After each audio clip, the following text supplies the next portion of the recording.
Assalamualaikum warahmatullahi wabarakatuh. Jumpa lagi dengan Dirin Mahardika, tips trik tutorial seputar otomotif. Pada video kali ini saya akan berbagi atau sharing cara bagaimana melakukan penggantian oli pada mobil Suzuki R3 dan bagaimana cara dan langkah-langkahnya. Kita simak video berikut ini, tonton terus sampai selesai, jangan di skip agar tips dan cara-cara atau langkah-langkahnya tidak ada yang terlewatkan atau tidak gagal paham.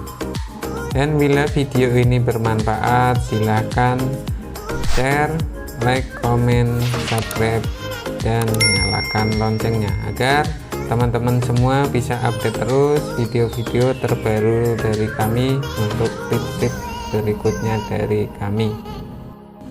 Oke teman-teman, ini dia videonya.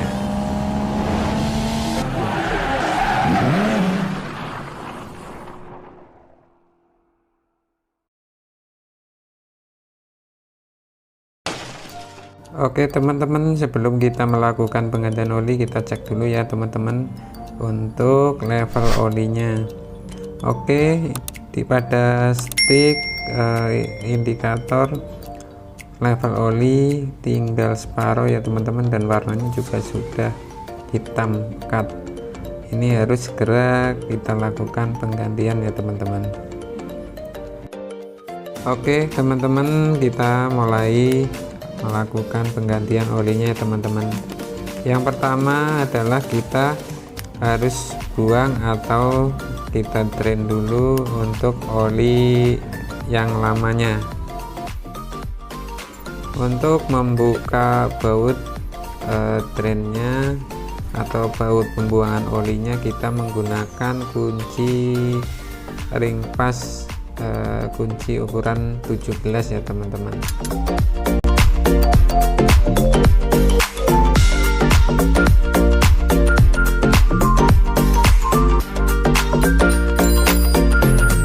Oke, kita buka dulu baut pembuangan atau drainnya ya teman-teman.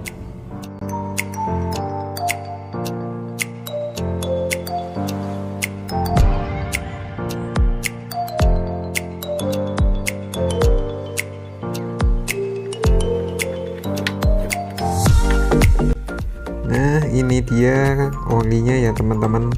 Sudah kelihatan hitam sekali, hitam pekat, udah kayak kopi ya teman-teman.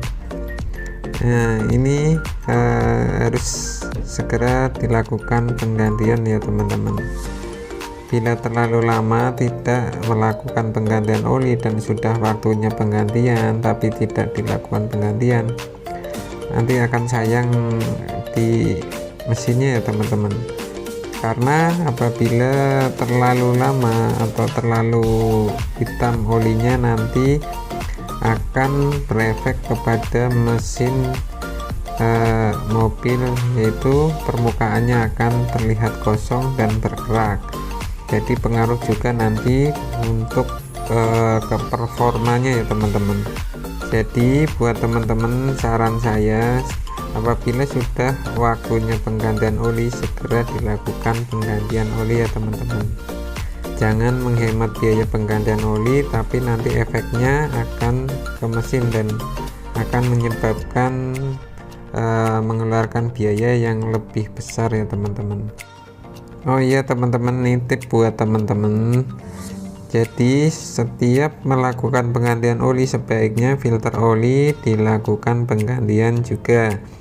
Kenapa? Karena pada filter oli itu masih menyisakan sekitar 0,3 sampai 0,4 liter ya teman-teman oli. Jadi nanti oli yang baru akan tercampur lagi dengan oli bekas atau oli yang lama.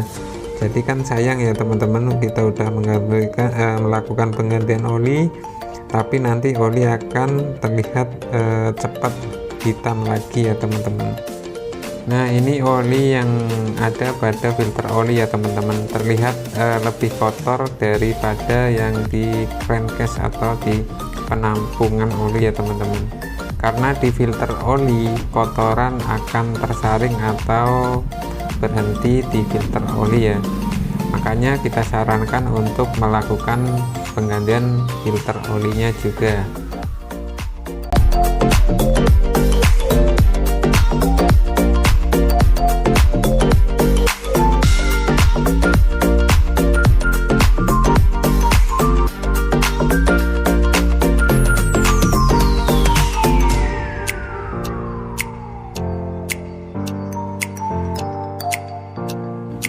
Kotor sekali ya teman-teman.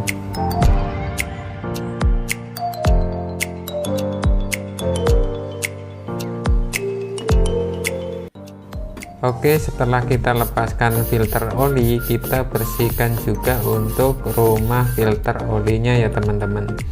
Karena di sini lumayan kotor untuk rumah filter olinya. Jadi nanti kotorannya tidak bercampur lagi dengan oli yang baru ya teman-teman. Untuk membersihkannya kita bisa menggunakan kontak cleaner atau sejenisnya ya teman-teman, dan kita bisa lap dengan tisu atau kain lap yang bersih ya.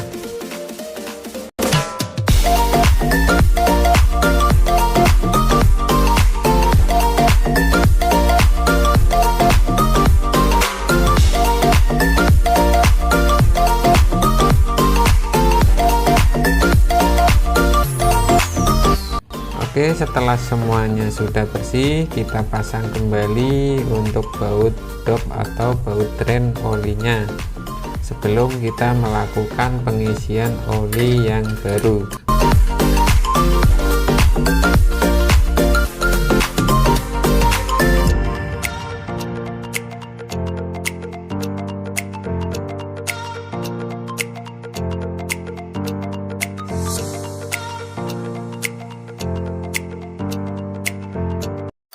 Dan di sini saya menggunakan atau mengganti filter oli yang baru dengan part originalnya ya teman-teman, dari Suzuki ya teman-teman.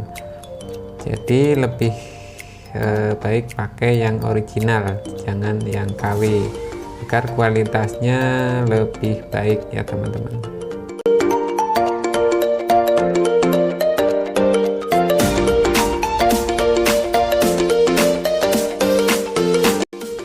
Dan filter oli yang baru kita isi dulu dengan oli yang baru ya teman-teman, sebelum kita melakukan pemasangan filter olinya.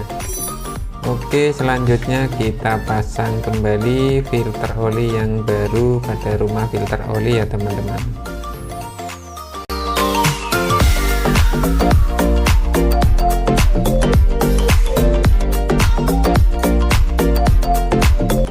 Kita kencangkan kembali dengan kunci filter oli atau pengencang filter oli. Oke, setelah baut drain atau dop sudah terpasang dan filter oli yang baru sudah dipasang, selanjutnya kita lakukan pengisian oli yang baru ya teman-teman.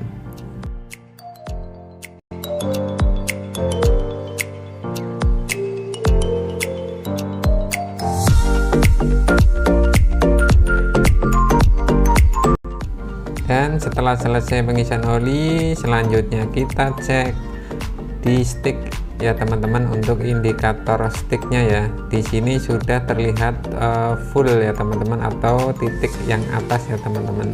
Jadi volume oli pada mesin sudah cukup ya teman-teman.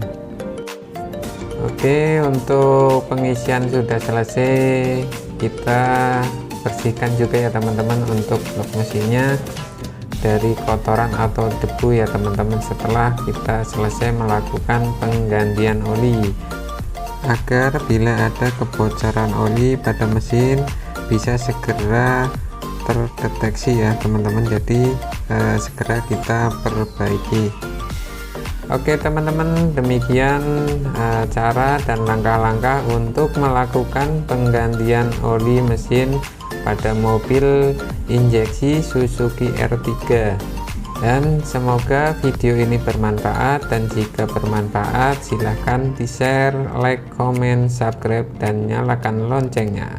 Oke, wassalamualaikum warahmatullahi wabarakatuh. Salam Subbreaker.